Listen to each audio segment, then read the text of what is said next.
Petit portoricain, bien intégré, quasiment new-yorkais. Dans mon building tout de verre et d'acier, je prends mon job, un rail de coke, un café. Petite fille afghane, de l'autre côté de la terre, jamais entendu parler de Manhattan.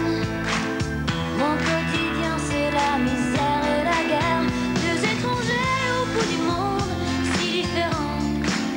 Deux inconnus, deux anonymes, mais pourtant pulvérisés sur l'autel de la violence éternelle. Un 747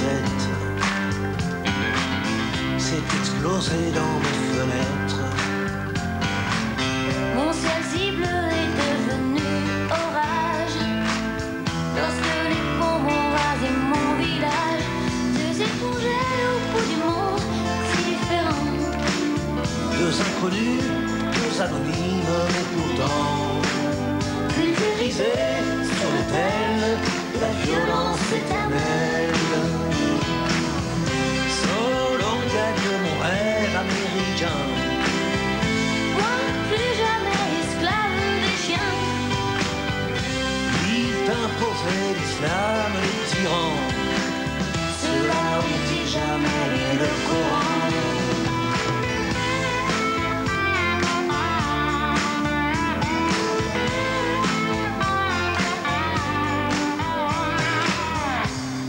Redevenu poussière, je serai pas maître de l'univers. Ce pays que j'aimais tellement serait-il finalement colosse aux pieds d'argile? Les dieux, les religions, les guerres de civilisation,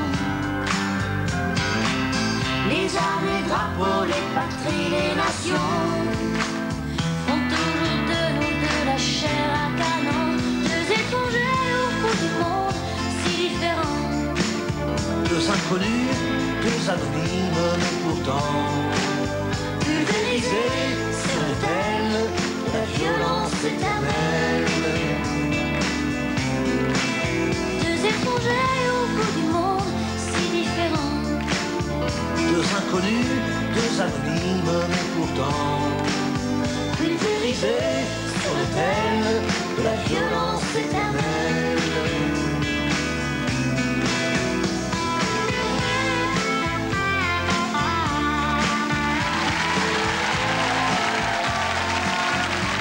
Manhattan Kaboul, que vous pouvez retrouver sur l'album de Renaud Bouc en Enfer. Quant à Axel Red, son dernier album vient de sortir. Face A, face B.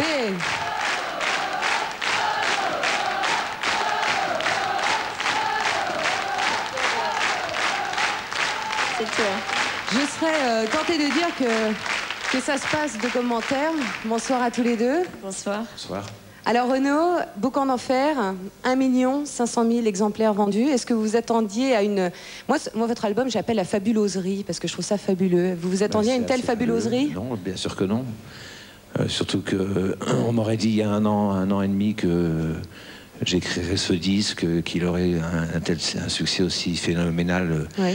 J'y aurais pas cru, quoi. J'étais un peu au fond du trou et j'avais plus envie d'écrire et l'inspiration venait pas. Et puis elle est venue et voilà, j'ai écrit cette chanson en pensant à Axel et grâce à elle, ça a été mon premier 45 tours de platine de ma carrière. De platine. Ouais. Bravo. Grâce à toi aussi. Alors Axel, quand Renaud vous a appelé, vous étiez en pleine préparation de votre album, face A, face B. Ça fait quel effet quand Renaud nous appelle pour chanter? Parce que nous, ça nous arrive pas tous les jours, bien évidemment. C'est vrai que ça arrive pas tous les jours que Renaud nous appelle, mais en fait, moi j'ai... Je vous appelle quand vous voulez. Hein. Oh bah écoutez, alors là, le rendez-vous est pris, moi je vous le dis, avec un grand plaisir. Bon, mais je serai pas à la hauteur d'Axel, racontez-moi Axel. En fait, je crois que même sans avoir écouté la chanson, j'avais envie de faire quelque chose avec Renaud. Donc, et quand j'ai entendu la chanson, bien sûr, j'ai craqué sur les paroles, la mélodie. Je trouve que Renaud, c'est un des plus grands auteurs de la France. Rendez-vous pour notre duo, hein, Renaud, hein. Moi je vous attends. Hein. Merci à vous deux et puis bonne route, bonne continuation. Merci et à très très bientôt.